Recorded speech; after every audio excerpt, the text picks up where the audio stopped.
반갑습니다. 이번에는 1984년 미국 LA 올림픽이 역사상 최초로 최대의 흑자를 낼 수 있었던 요인을 살펴보겠습니다. 초기 올림픽은 신체와 정신 간 조화로운 균형을 갖춘 사회와 평화와 정전 등 정치 외교적 목적을 추구하기 위해서 시작됐습니다. 초기 올림픽은 상업성을 추구하지 않았습니다. 에이버리 브런디지 IOC 위원장이 재직하던 1972년까지만 하더라도 스폰서 기업들로부터 자금을 지원받지 않았습니다.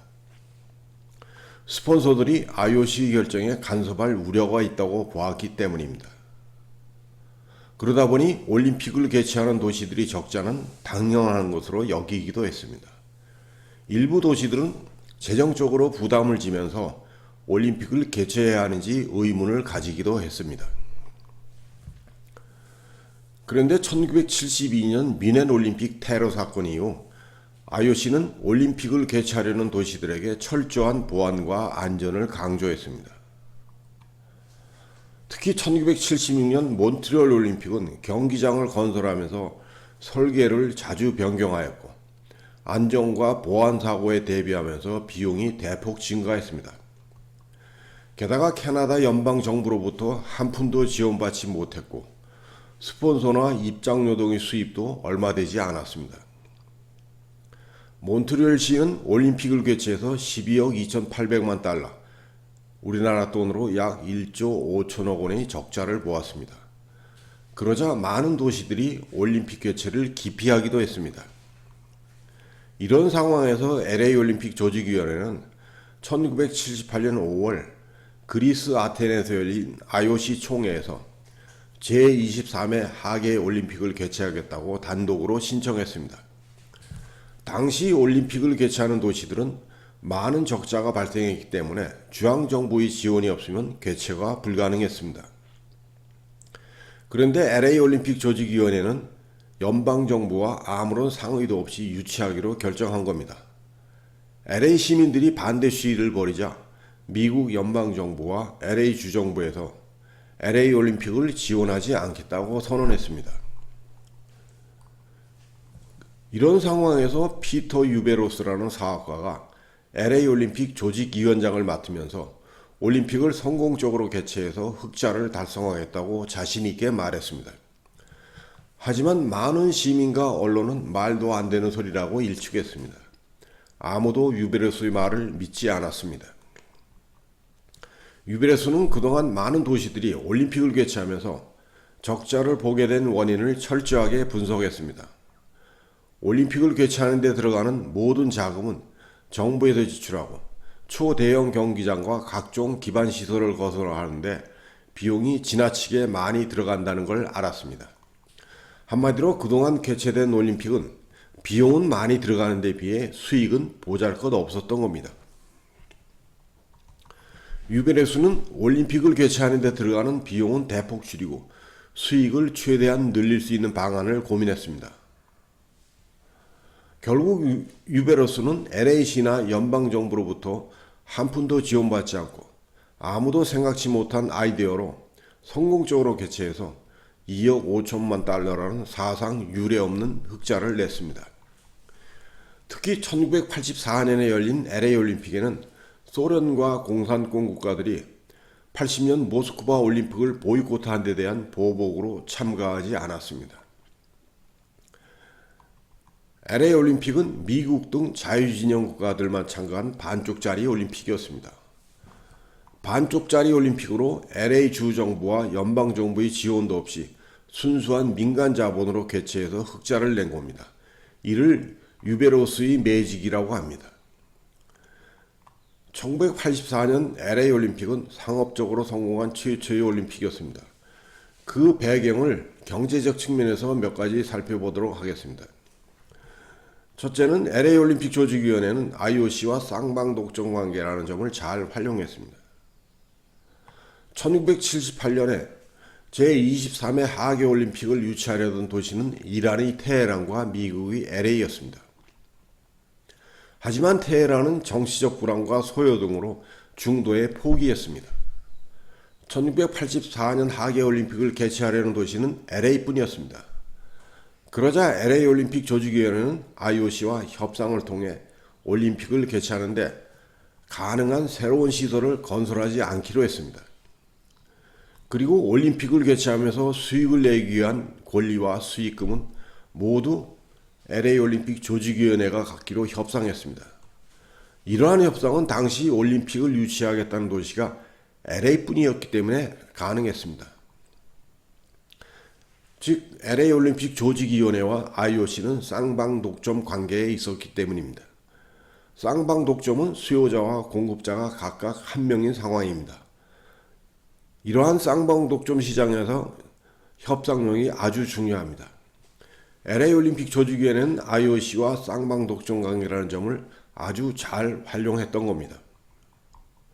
특히 LA 올림픽 이전까지만 하더라도 올림픽 경기 중계 방송권 판매는 올림픽의 이념과 정신에 따라 최대한 많은 사람들이 시청할 수 있게 했습니다.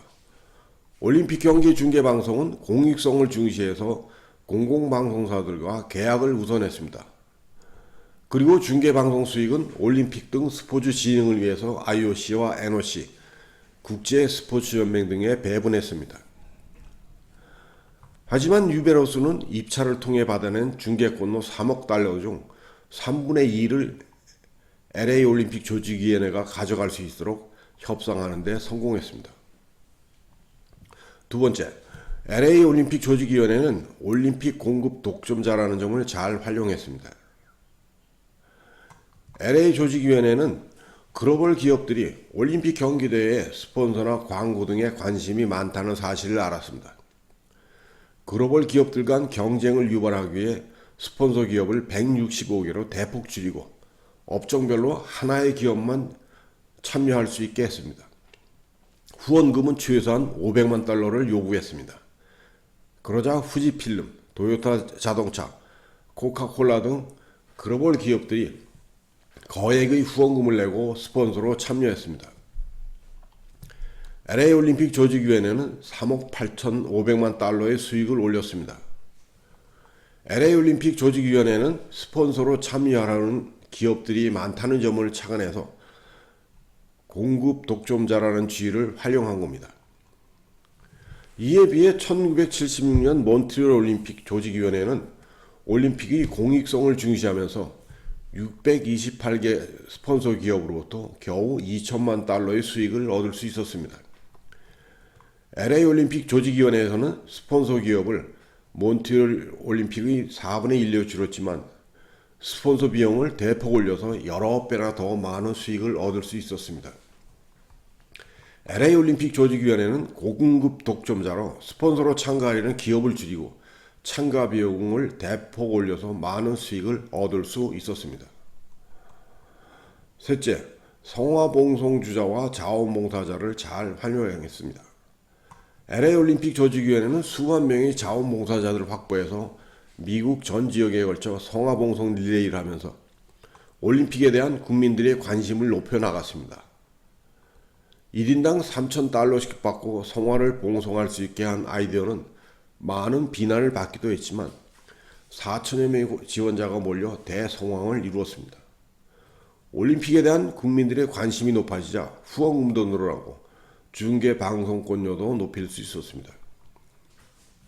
넷째, LA 올림픽 조직위원회는 TV 방송사들 간 경쟁을 유발시키는 등 TV 중계 방송 시장을 집중 공략했습니다. 특히 유베로스는 미국의 ABC와 MBC 간 경쟁을 촉발시켜서 ABC 방송사로부터 2억 5천만 달러의 중계권료를 받아내는 데 성공했습니다. 일본 등 외국 방송사에도 중계권료를 팔아서 1,850만 달러를 벌었습니다. LA 올림픽 조직위원회는 중계권을 판매해서 모두 2억 8천만 달러를 벌어들였습니다. 유베로스는 TV 방송사들이 올림픽을 전 세계의 중계 방송에서 엄청난 광고 수익을 얻는다는 점을 활용한 겁니다. 당시 유베로스는 올림픽에서 중요한 것은 커다란 경기장이 아니라 경기장에 몇 대의 TV 카메라를 설치할 수 있느냐가 가장 중요하다는 말을 남기기도 했습니다. 또 LA 올림픽 조직위원회에서는 올림픽 경기장에서 좋은 좌석을 따로 떼어서 많은 찬조금을 내는 사람에게 판매해서 2,500만 달러를 벌었습니다.